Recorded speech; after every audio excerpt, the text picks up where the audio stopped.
U.S. credit has been downgraded from stable to negative. But what does that mean for the stock market? What does it mean for the economy? And what does it mean for us? Because this is a $33 trillion question. I'm going to tell you right now, there is a solution, but I don't think you're going to like it. Let's go ahead and break it down. Moody's is a company that rates businesses as well as countries in terms of their reliability for paying and issuing debt. Basically, can they borrow money and are they going to make sure that money is going to be paid? It is the credit score of a nation. It is the credit score of a business. This is what they do. And they're not the only company that does this. Think of Moody's the same way you would think of Experian and Equifax and all of those rating agencies. Yes, this is what they do. And this is also not the first time this has happened for the United States. Remember, just a few months ago in August, Fitch came out and said, hey, look, we're going to downgrade your credit rating because y'all wanted to fight over the debt ceiling and y'all waited until the last minute. Hey, we're downgrading you. Moody's is saying the exact same thing, except I would argue they're saying something a bit more detailed and probably a bit worse. They say that they don't believe that this is going to fix itself until 2025, and that is still a big if.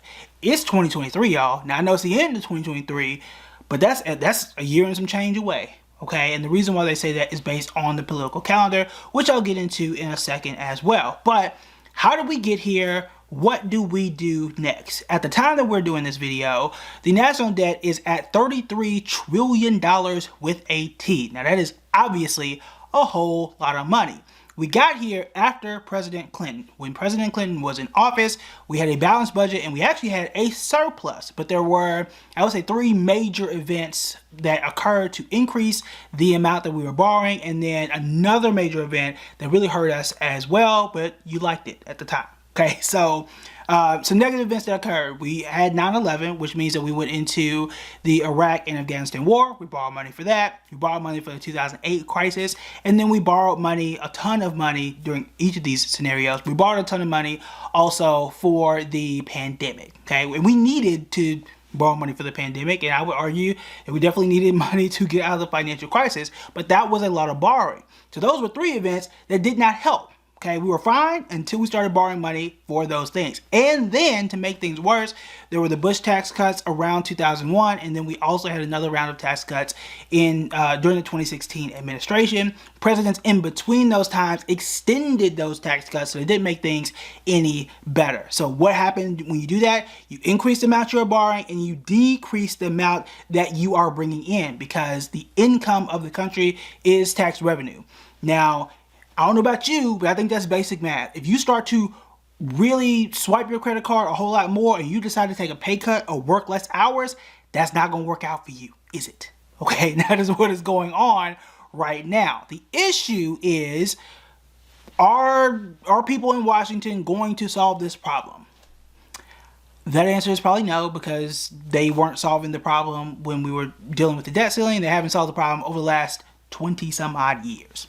Okay, so there's that. And that's basically what Moody is saying, in that until the political calendar aligns, that, you know, 2025 is your best case scenario for changing it. But the other part of this equation is the fact that the Fed has been raising interest rates, which makes it more expensive and more important to, one, pay off the debt, but also more expensive to pay off the debt too. And I think that's the thing that stands out for 2023, 24, and 25 versus what it was in 2018, 2019, and 2020, when interest rates were relatively low. If you have tried to buy a home or try to take out any loan over the last few months, you have seen how, for example, a mortgage has gone from, you know, an extra $100 a month to an extra $400 or $500 just during this year. And you've seen how quickly things can escalate, which means that the money you were bringing in from taxes that you could have paid down the debt is a whole lot harder now, because that same debt is a lot more expensive.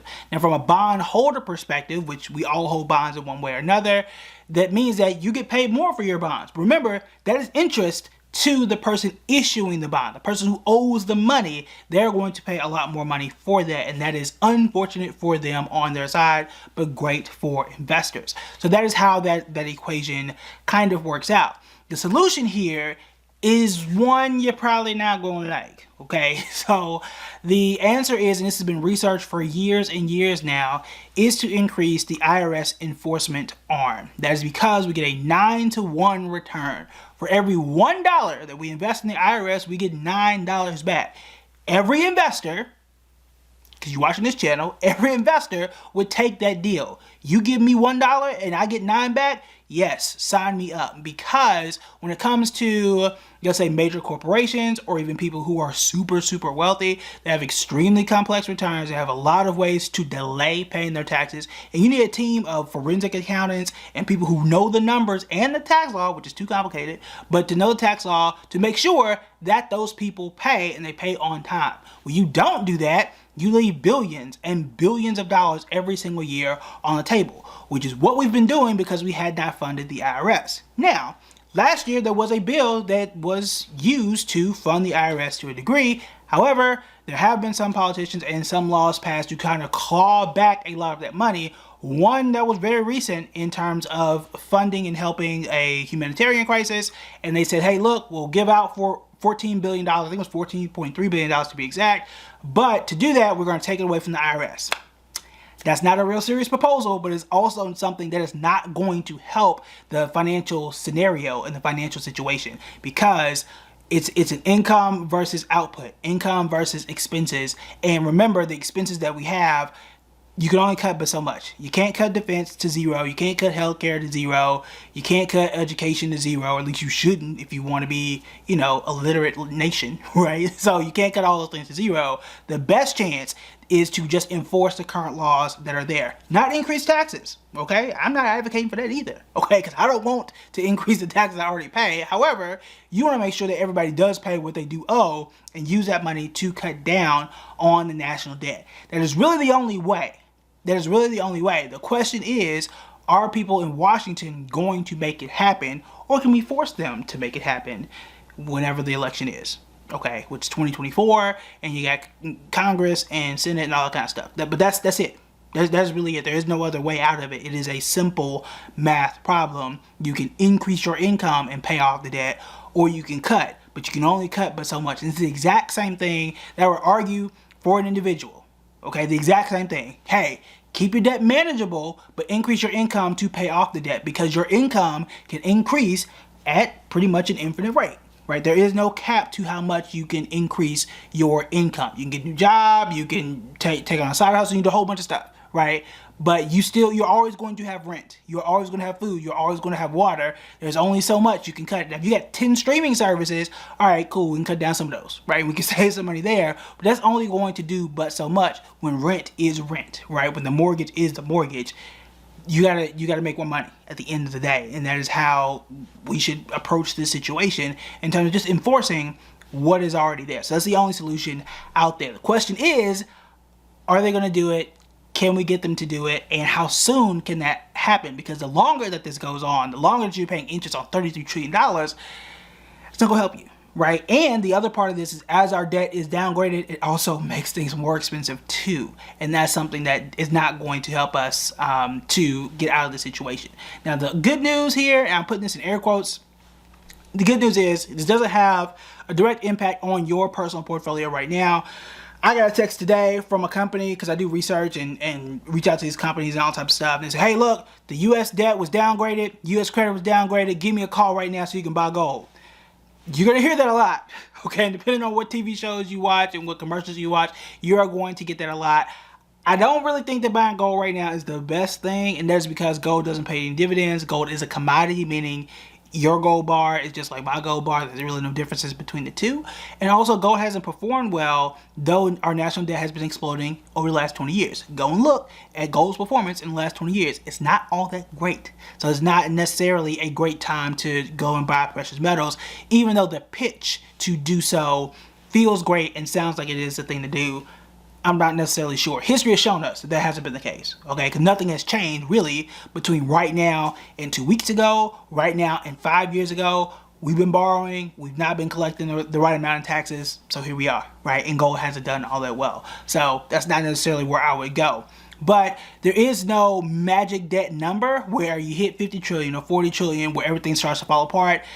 Many economists, and I've done a lot of research on this, a lot of economists have argued that the national debt number isn't as important compared to what you're paying on the interest rate, That is extremely important. And also, as long as you can collect taxes and manage the debt, you should be fine.